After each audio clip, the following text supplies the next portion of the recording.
Bruce here, and today we're going to cover the book of Esther.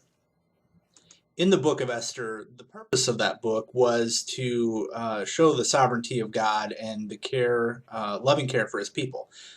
It's really not known who wrote the book. However, there is a lot of speculation of who may have written it, but the date written was about 470 BC. And, as we look at the contents of the book itself, there's, kind of four themes that go through. That Esther becomes queen, the Jews are threatened, and Esther intercedes on their behalf, and then the Jews are delivered. Now, the book of Esther is really an example of God's divine guidance and care over our lives. And God's sovereignty and power are seen through this book. Although we may question certain circumstances in our lives, we have to have faith that God is in control, working through both the pleasant and difficult times that we have so we can serve him effectively. Now, Esther was a Jewish girl, and she becomes the queen of Persia.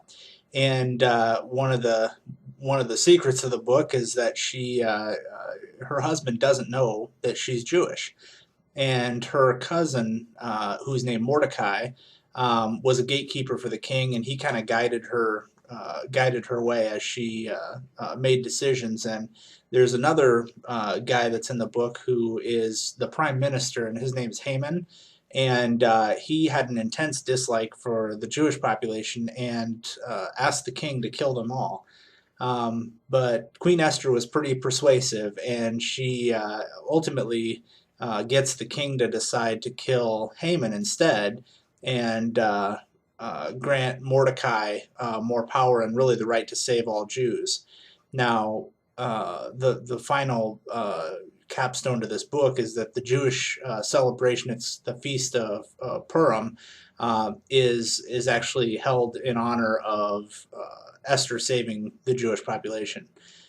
So as we look at the book in summary and some of the main themes that flow through the book, the first one we have to point to is God's sovereignty. And the book of Esther, talks a lot about the circumstances that were essential to the survival of God's people in Persia.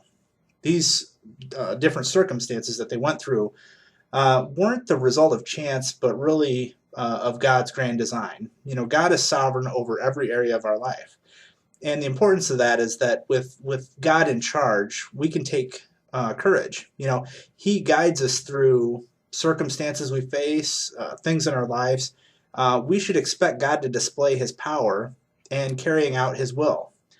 As we unite in our life's purposes to God's purpose, we benefit from his sovereign care. The next theme that comes up is racial hatred, something that's present in society throughout time. And the Jews in Persia had been a minority since their deportation from Judah 100 years earlier. Haman was a descendant of the kings and an enemy of the Jews. So lust for power and pride drove Haman to hate Mordecai, Esther's cousin. Now, it's at that point that Haman convinced the king to kill all the Jews. But racial hatred is always sinful, and we can't ever condone it in any form. Every person on earth has intrinsic worth because God created people in his own image. And it's in that way that God's people must stand against racism whenever or wherever it occurs. And next we see the theme of deliverance.